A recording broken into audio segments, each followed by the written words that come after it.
पुण्यश्लोक देवी अहिल्याबाई होळकर की त्रिशताब्दी का ये वर्ष है। हमारे लिए आज की स्थिति में भी उनका चरित्र आदर्श के समान है।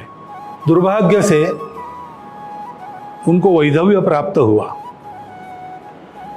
लेकिन एक अकेली महिला होने के बाद भी अपने बड़े राज्य को केवल संभालना नहीं, बड़ा करना, और केवल राज्य को बड़ा नहीं करना तो उसको सुराज्य के नाते उसका कार्य वहन करना। राज्यकर्ता कैसा हो इसका आदर्श वे है। उनके नाम के पीछे पुण्यश्लोक यह शब्द है। पुण्यश्लोक उस राज्यकर्ता को कहते हैं जो राज्यकर्ता अपनी प्रजा को सब प्रकार से अभावों से मुक्त करता है, दुख से मुक्त करता है, एक तरह से प्रजा के प्रति अपने कर्तव्य से पूर्ण हो जाता है। वास्तव में उस काल में हमारे यहाँ पर जो आदर्श राज्यकर्ता हो गए उनमें से एक देवी अहिल्याबाई थी।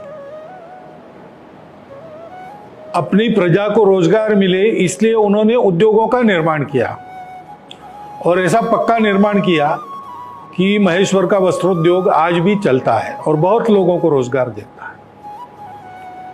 प्रजा के सभी अंगों की, जो दुर्बल थे, पिछड़े थे, उनकी भी उन्होंने चिंता की। अपने राज्य के कर व्यवस्था को उन्होंने सुसह्य कर दिया, किसानों की चिंता की, सब प्रकार से उनका राज्य सुराज्य था। प्रजा की माता के जैसी चिंता करने वाली राज्यकर्ता इस नाते उनको देवी अहिल्याबाई यह विधान उसी समय प्राप्त हुआ होगा, क्योंकि अपने बचपन से हम उनका नाम सुनते हैं तो केवल अहिल्याबाई होळकर ऐसा नहीं सुनते, देवी अहिल्याबाई होळकर ऐसा सुनते। तो ऐसी पुण्यश्लोक देवी अहिल्याबाई होळकर महिलाओं के कर्तृत्व की, क्षमता की प्रतीक है।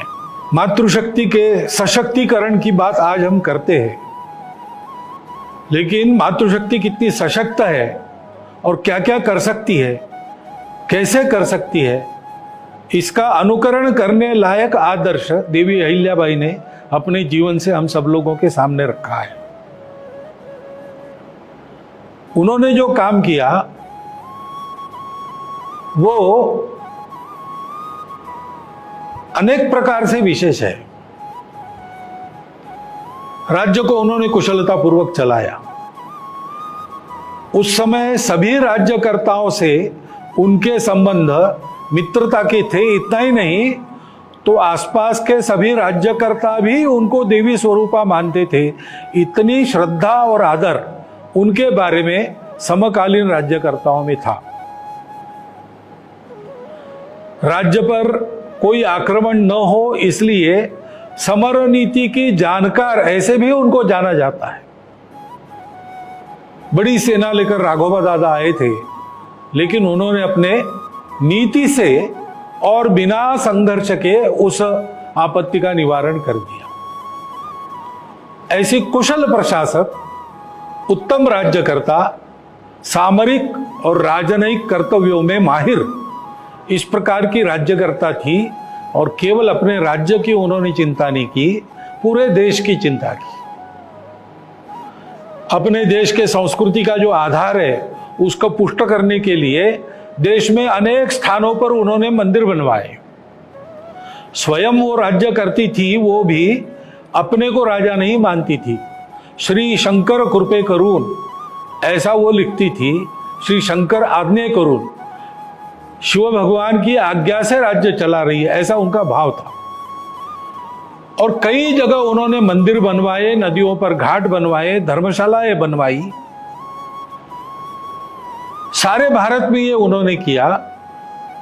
जो धर्म यात्राओं के मार्ग थे और व्यापारिक आने जाने के मार्ग थे, उन पर उन्होंने ये सारे काम किए ताकि पूर्ववत भारत के सारी जनता का आना जाना अपने सांस्कृतिक स्थलों में और अपने आजीविका के लिए सर्वत्र चलता रहे, एकात्मता बनती रहे, बढ़ती रहे। इतना दूर का विचार उन्होंने करके यह काम किया, और विशेष है कि अपनी धर्म श्रद्धा के कारण किया, इसलिए उन्होंने ये सारा काम अपनी निजी संपत्ति में से किया। स्वयं रानी होकर बहुत सादगी से रहती थी। इस प्रकार प्रजा का पालन, राज्य का संचालन, राज्य की सुरक्षा, देश की एकात्मता, अखंडता, सामाजिक समरसता, सुशीलता और सादगी, इनका आदर्श रखने वाली एक महिला राज्यकर्ता, आदर्श महिला। इस प्रकार पुण्य श्लोक देवी अहिल्याबाई का चित्र हमारे सामने है।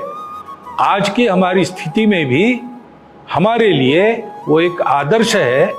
उनका अनुकरण करने के लिए इस वर्ष भर उनका स्मरण करने का प्रयास सर्वत्र चलने वाला है। यह अतिशय आनंद की बात है। उस प्रयास को सब प्रकार की शुभकामना देता हुआ मैं अपना कथन समाप्त करता हूं।